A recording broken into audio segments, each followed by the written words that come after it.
काम किया, ऐसे मुख्यमंत्री बहुत अच्छे हैं, 4 साल तक बहुत काम किया। बांदा से लेकर बलिया तक लाशें गंगा जी में तैरती रही, पूरा देश नहीं पूरी दुनिया देखी। प्रयागराज में हजारों लाशें हिंदू धर्म की मुस्लिम रीति रिवाज से दफनाई गई, पूरा देश नहीं पूरी दुनिया देखा। पूरे कोरोना जैसी महामारी में देश ऑक्सीजन के लिए परेशान था, प्रदेश ऑक्सीजन के लिए परेशान था, दवा के लिए परेशान था, वेंटिलेटर के लिए परेशान था, अस्पताल में भर्ती होने के लिए परेशान था।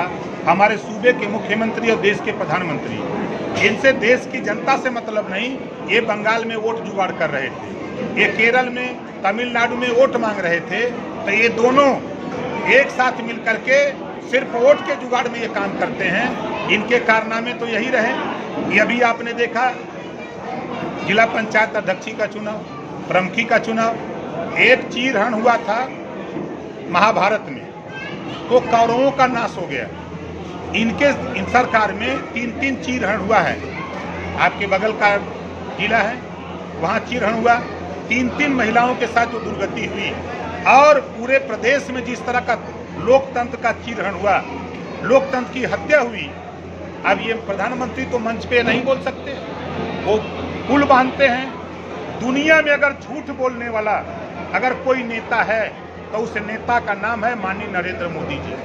दूसरे नंबर का अगर झूठा कोई देश में है तो हमारे सूबे के मुख्यमंत्री योगी आदित्यनाथ जी। ये दोनों इतना झूठा है, और भारतीय जनता पार्टी ये झूठ बोलने की एक प्रयोगशाला है। इसको लोग समझ नहीं पा रहे हैं, और प्रदेशवासी और देशवासी, ये भारतीय जनता पार्टी, जब अटल जी जिंदा थे तब भारतीय जनता पार्टी, आज बीजेपी भारतीय झूठ पार्टी हो गई है। पूरी भारतीय जनता पार्टी पर गुजरातियों का कब्जा हो गया है। उत्तर प्रदेश का राज्यपाल गुजराती, सीबीआई का चीफ गुजराती, ईडी का चीफ गुजराती, आरबीआई का चीफ गुजराती, वित्त मंत्री गुजराती, गृह मंत्री गुजराती, प्रधानमंत्री गुजराती, बड़े बड़े कारपोरेट घराने सबके सब गुजराती, जितने बड़े बड़े ठेका पट्टा करने वाले गुजराती, देश बेचने वाला गुजराती, देश खरीदने वाला गुजराती, देश का रुपया भी लेके भागने वाला गुजराती। ये है इनका इतिहास। वो तो कहते हैं कि 22 में हम पूरी तरह से सत्ता में आ रहे हैं, योगी जी के नेतृत्व में चुनाव लड़ेंगे। अभी बीजेपी में कुछ ठीक चल रहा है, उथल पुथल चल रही थी। देखिए, ये लोग तर्क वितर्क कर रहे हैं। अभी बनारस में देखा है आपने, मोदी जी के जाने के बाद प्रदेश प्रभारी ने मीटिंग लिया, वहाँ केशव मौर्य नदारत थी, ठीक न है।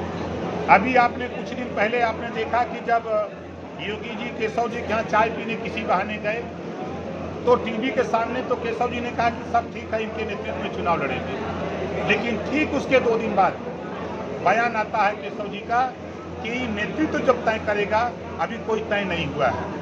अंदर खाने में जो पिछड़ों के साथ धोखा हुआ है, जो दलितों के साथ धोखा हुआ है, वो किसी को पच नहीं रहा। ये इसका मुकाबला 22 तारीख को, इसका जवाब प्रदेश की जनता इनको देगी।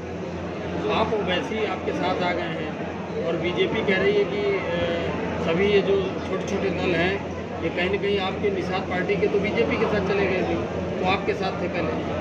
हमारे साथ निषाद जी नहीं, वो 2019 में ही बीजेपी के साथ थे और वही हैं। अभी बीच में आपके साथ आने की नहीं, वो हमने उनको न्योता दिया। देखिए, हमने मोर्चा बनाया है, हम तो दरवाज़ा खोले हैं, जो लोग आना चाहें बीजेपी को छोड़कर, जो लोग आए उनका स्वागत है। नहीं, हम प्रयास भी करते रहते हैं, हम संजय सिंह से भी मिलते रहते हैं, हम संजय राउत से भी मिलते रहते हैं, हम ममता जी टीएमसी के नेता हैं यहाँ, उनसे भी मिलते रहते हैं, हम चंद्रशेखर आज़ाद से भी मिलते रहते हैं, हम शिवपाल जी से भी मिलते रहते हैं। हमारा प्रयास है कि उत्तर प्रदेश में एक मजबूत मोर्चा बने। 22 में क्या? 22 में सरकार बनेगी, आप देखिएगा ना। किसकी? भागीदारी संकल्प मोर्चा उत्तर प्रदेश में 2022 में सरकार बनाएगा, किसी की हिम्मत नहीं, कोई रोक नहीं। बीजेपी का क्या? बीजेपी वहां जाएगी। देखिए, इतिहास पढ़ लीजिए, समाजवादी पार्टी ने चेयरमैन जिला पंचायत अध्यक्षी में जो खेल खेला था, वो भी 65 सीट जीते थे, सरकार चली गई। बीजेपी ने, बसपा ने भी 2011 में जीता था, वो भी चली गई, और ये भी 65 जीते हैं, ये भी 48 में जाएंगे। तो कानून से, जनसंख्या कानून से क्यों आपको असहमति है? कानून से जनसंख्या नियंत्रण नहीं होगी जब, देखिए, परिवार, महिलाओं को शिक्षित किया जाए, युवाओं को शिक्षित किया जाए। प्रदेश में शिक्षा जब तक नहीं होगी तब तक जनसंख्या नियंत्रण कानून बनाने से नहीं होगा। आप बताइए, इंदिरा जी हम लोगों के बीच में नहीं है, उन्होंने एक नारा दिया, हम दो हमारे दो। एक स्कीम चली नसबंदी, सरकार चली गई, कांग्रेस की सरकार चली गई उसी में। अब ये जनसंख्या नियंत्रण ले आए हैं। अब 4.5 साल तक योगी जी बच्चा पैदा करने का 6,000 दे रहे हैं, अब बच्चा न पैदा करने का 2,000। अब आप बताइए कि कौन अच्छा स्कीम इनकी है। 6,000 बच्चा पैदा करने का दे रहे हो तो लोग बच्चा पैदा करेंगे ना। इधर कानून बना रहे हो तो तेरे कानून से यहाँ नहीं, आप इसको दिल्ली की पार्लियामेंट में लागू कर दो। नीचे क्या है, ऊपर लागू कर दो। लागू करके फ्री, अनिवार्य और समान शिक्षा लागू कर दो, तब जनसंख्या नियंत्रण कर सकते हो, नहीं हो सकता। अभी एटीएस जांच कर रही धर्मांतरण के मुद्दे को लेके, एक वर्ग लगातार लोगों का धर्मांतरण करा रहा है, इस पर क्या कहें? जब चुनाव आता है तब धर्मांतरण शुरू हो जाता है। हम ये जो बोल रहे हैं धर्मांतरण, इनसे पूछा जाए कि जब आप वहाँ रोटी बेटी का संबंध कर लिए तो वो क्या है? वो भी तो धर्मांतरण है, पहले उसको तो रोको। अभी देखा आपने, मुख्यमंत्री का बेटा अभी मुसलमान की बेटी से शादी किया ना, तमिलनाडु वाला। तो ये तो पहले उसको रोकें, यहाँ क्या रोकेंगे? चुनावी सब खाली सब उठा है, ये कुछ नहीं करने वाले हैं। खाली जब चुनाव आ रहा है, अभी आप देखिए बिहार में चुनाव था, 300 आतंकवादी आ गए। बॉर्डर इनके अधीन है ना बीजेपी के, कैसे चले आए? आपने देखा कि 300 आ गए, आपने गिरफ्तार क्यों नहीं किया? जेपी नड्डा जी भाषण दे रहे थे कि भारतीय जनता पार्टी को वोट दो, नहीं तो आतंकवादी घटनाएं होगी, मारे जाओगे। अब चुनाव आ गया, अभी पूर्व डीजीपी ने इनके आतंकवादी जो घटना अभी दिखा रहे हैं उस पर पूर्व डीजीपी का बयान आया है कि एक ही घटना क्यों इसको दूसरी घटना करो। मतलब उनके कहने का तात्पर्य साफ साफ झलक रहा है कि ये फर्जी है। ये चुनाव आ गया है, इस तरह की स्कीमें ये ला रहे हैं। आप आतंकवादी जो ये भी लखनऊ में भी हाल ही में ट्रेस किए गए, तो क्या चुनावी स्टैंड है? एकदम 100%। ये 4.5 साल पहले कहाँ थे ये लोग? जो अभी पूर्व डीजीपी ने जो बयान दिया है उसी पर, ये मन गढ़ंत कहानी, सेम टू सेम वही जब भी होता है यही। हत्या होती है, गिरफ्तारी नहीं होगी, आपके लूट होगी, गिरफ्तारी नहीं होगी। लेकिन अगर आतंकवादी घटना हो जाती एकदम सीधा तुरंत सब गिरफ्त में आ जाते हैं। क्यों?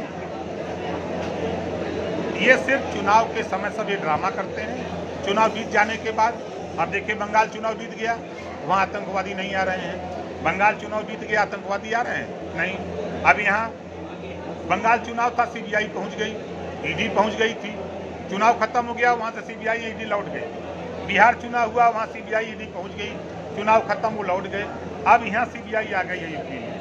22 में आप मुख्यमंत्री बनेंगे? नहीं, देखिए हमारे मोर्चे में हम लोगों ने तय किया है, चुनाव 2022 में होगा, 5 साल सरकार चलेगी, 5 मुख्यमंत्री होंगे, 20 डिप्टी सीएम होंगे, 5 जाति का सीएम, 20 जाति का डिप्टी सीएम बनाएंगे 5 साल में।